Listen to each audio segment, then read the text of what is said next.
it's time to have a very important conversation. We usually say that if you want the best meals, here in Ghana, you go to, the roadside food, especially the ones near the gutters. It has its own spice, that adds on to the taste of the meal as well. But really, have you paused, to know what exactly you are consuming? Yes, beyond the water, beyond the kinky that you are buying, do you know what else you are buying?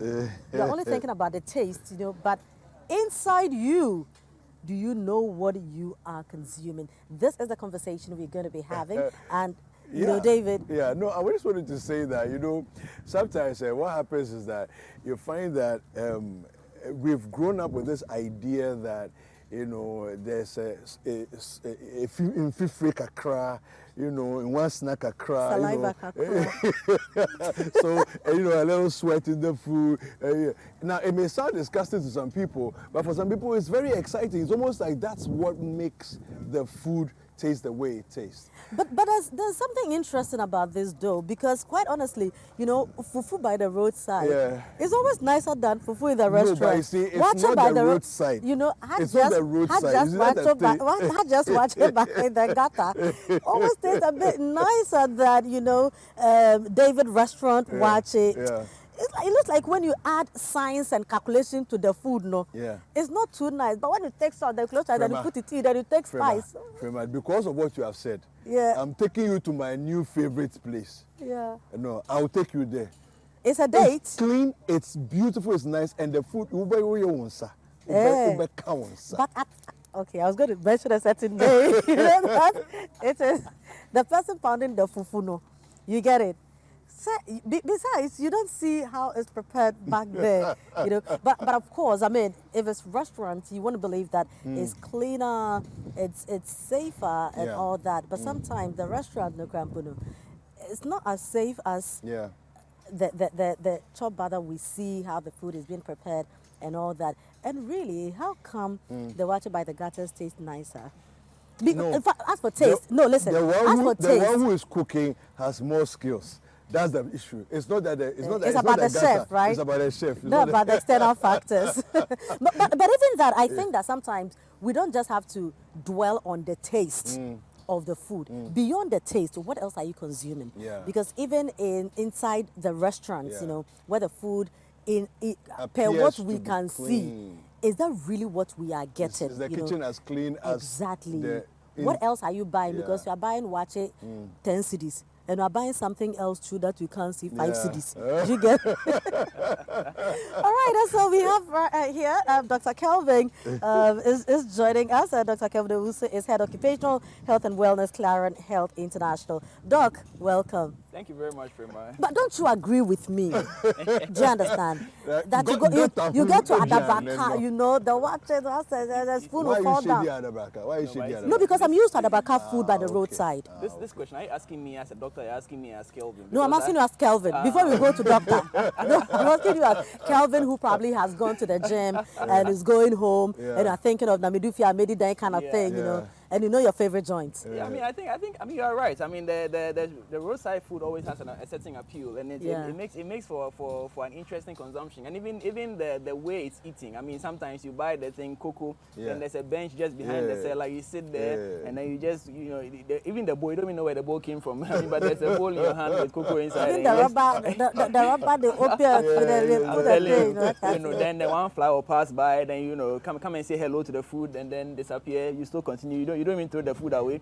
So I mean, it definitely. The one I find very interesting is the one that we go and say that I want my wache in a leaf or my rice in a leaf. Yes. They take the leaf, then they put it on their cloth. Exactly. And you are standing there. Or they take some napkin and they clean, and you are standing there. And they teach for you. You go home, you sit down, open your legs. But I think that street food globally. It's more exciting. It is. It has an appeal. Yeah. It is. But you see, I mean, I have had experience, a brief experience, I mean, eating street food in a couple of places, right? Yeah. Now, the difference is that you actually can request their certification. Okay. Okay. And there are people, there are places, for instance, that you cannot sell leftover food the next morning. Okay. So back in the day, when me and my cousin were roaming the street, we'd actually time it. I mean, we'd wait for about 12 p.m.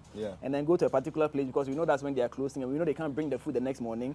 And then we'll go and buy like 10 packs for the price of one. 11.59. Hey Lord. Is it here in Ghana? No. Uh-huh. No. Because here in Ghana, No, they're going to tell Amelia that tomorrow don't bring the meat. Are you No, serious? we actually relish the leftover. I'm Take telling over, you. I beg why. Yeah, so I mean, it definitely adds to the why is to the this? flavor. Yes. The leaf is what Let me This help is you. all, It's a this beach all, side. all part of the It's flavor. all part of the flavor. Yeah. So yeah. So typhoid fever that we're going to talk about, I mean, basically what is it and how is it related to all this conversation we're having about, you know, street food and the excitement of it and, you know. So typhoid is actually one of the more interesting disease conditions. I mean, for me, from my perspective, you see, because if I told you typhoid is a GIT, like a digestive tract infection, would you actually believe it? Most people are not even aware that typhoid is a GI, it's an intestinal issue. Yeah. It's because the symptoms are so varied and so wide. You know, it makes for a very interesting conversation. Yeah. I mean, people with typhoid can actually come to you with encephalopathy, which means that they have a brain issue because of typhoid. Yeah. They can come to you in an emergency where they have a perforation in the intestine, so they actually go into theater. They have to be opened up and to repair. You see, some people can even come to you with skin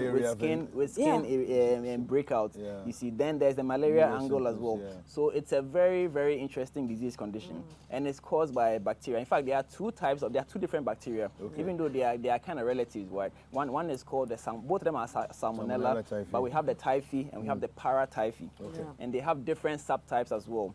You know, so generally when you're speaking about them in general, we call it enteric fever. You see, but if essentially both of them they behave pretty much the same, and the treatment also is similar.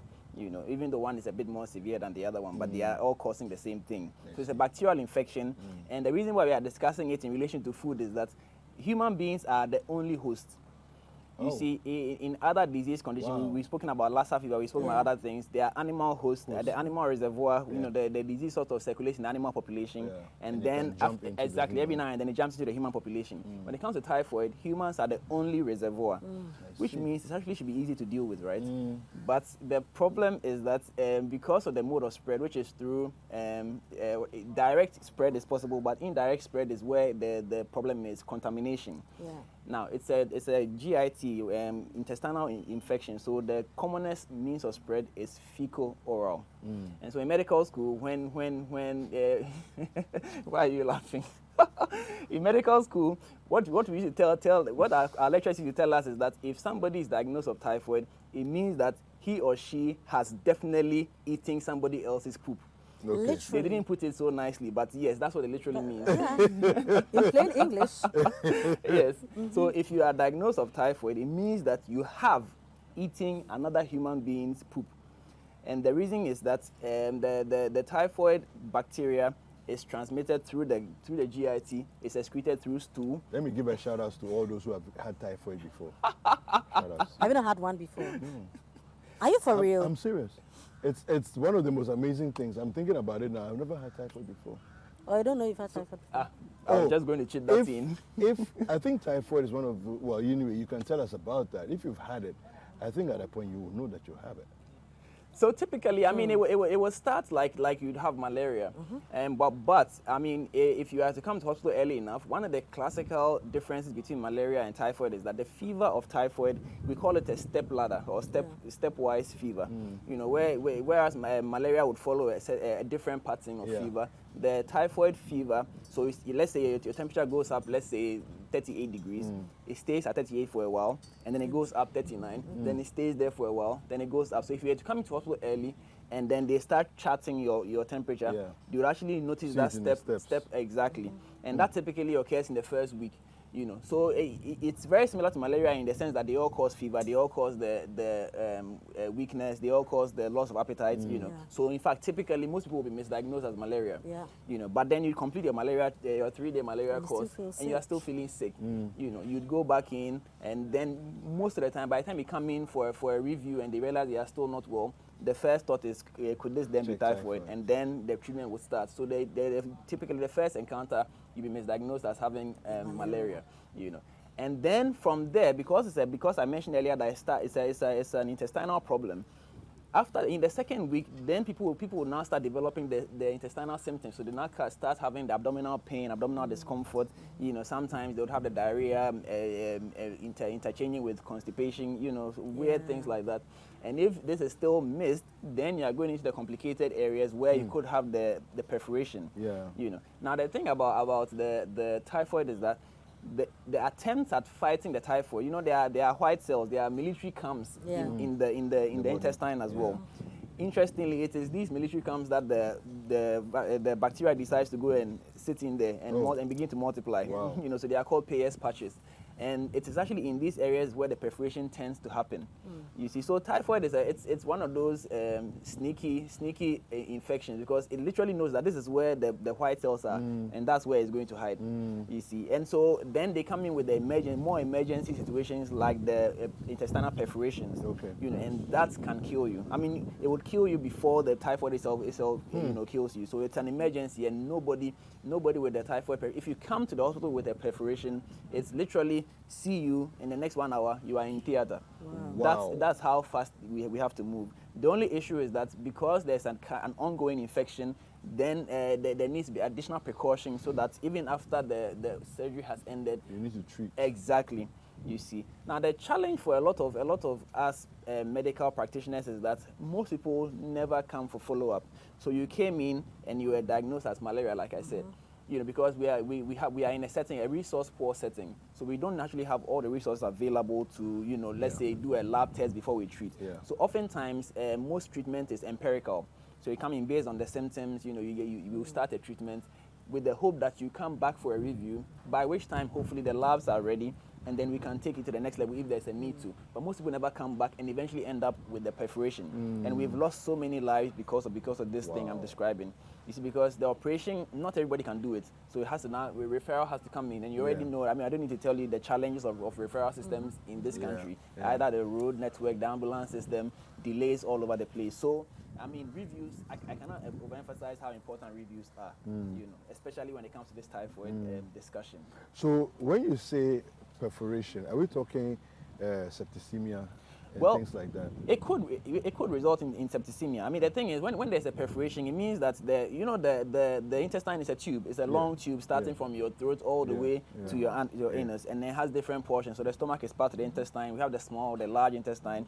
You know, now it's a closed tube, which means that there's no communication between what is inside and then in the rest of the abdomen. You know, the abdomen contains other organs as well: the kidneys, the liver, the spleen, etc. They are all there. The stomach contains acid, so we don't want acid coming out into the open. You see, so once there's a perforation, it means that whatever is now inside the exactly, it's coming outside into the rest of the abdominal cavity, and that can be dangerous. And here in this particular case, it's not just the abdominal content, it's not just the intestinal content. There's also these bacteria that are also coming out into the open space of the abdomen. You know, so it's a double whammy. You know, and it needs to be dealt with well. In fact, in the course of the operation, there's actually going to be a washout. They will literally pour gallons of water into your abdominal cavity just to try and wash out as much of the content that have spilled out as possible. You see, just to reduce the probability of poisoning, exactly, the septicemia and all those things. You've mentioned how we contract typhoid. You've mentioned the dangers associated with it. How do we prevent this? So there are multiple levels of prevention. The most important form of prevention actually is access to potable water. Potable water is the most important thing, you know. So if everybody had access to potable water, you just open a tap and then the water comes out, that would reduce the incidence significantly.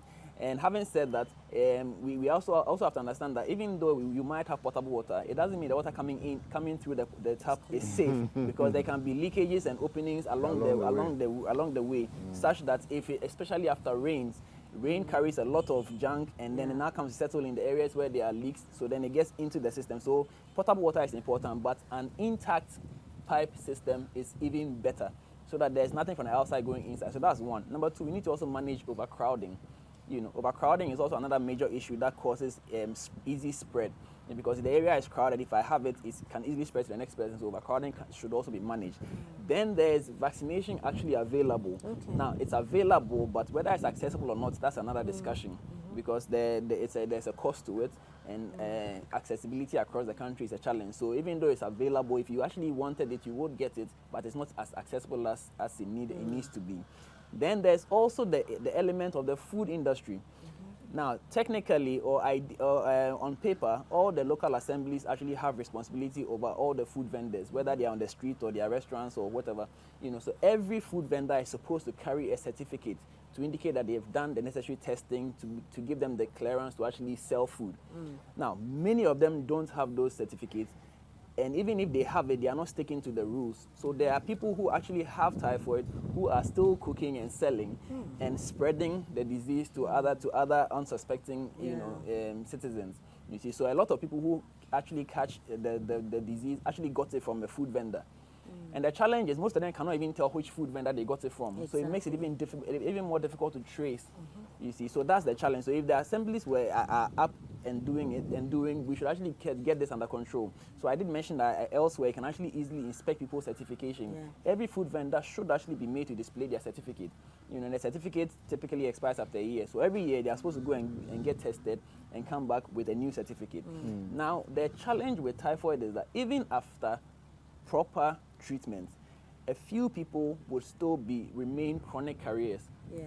Now this is a major challenge. In fact, there's a classic case in the U.S. of a person called, now nicknamed Typhoid Mary, who was actually a person who had typhoid, was treated, but then but nobody knew she was a carrier. So for how many months she was actually still passing it on to unsuspecting people. So she herself had no symptoms, but she was a carrier and was still distributing the bacteria everywhere she went, you see. So this is again why it's important for the review process. So after treatment, you need to come in for a proper evaluation to confirm that indeed you have been cured of the disease. So in the case of, just to wrap it up, in the case of Typhoid Mary, how was she passing it on?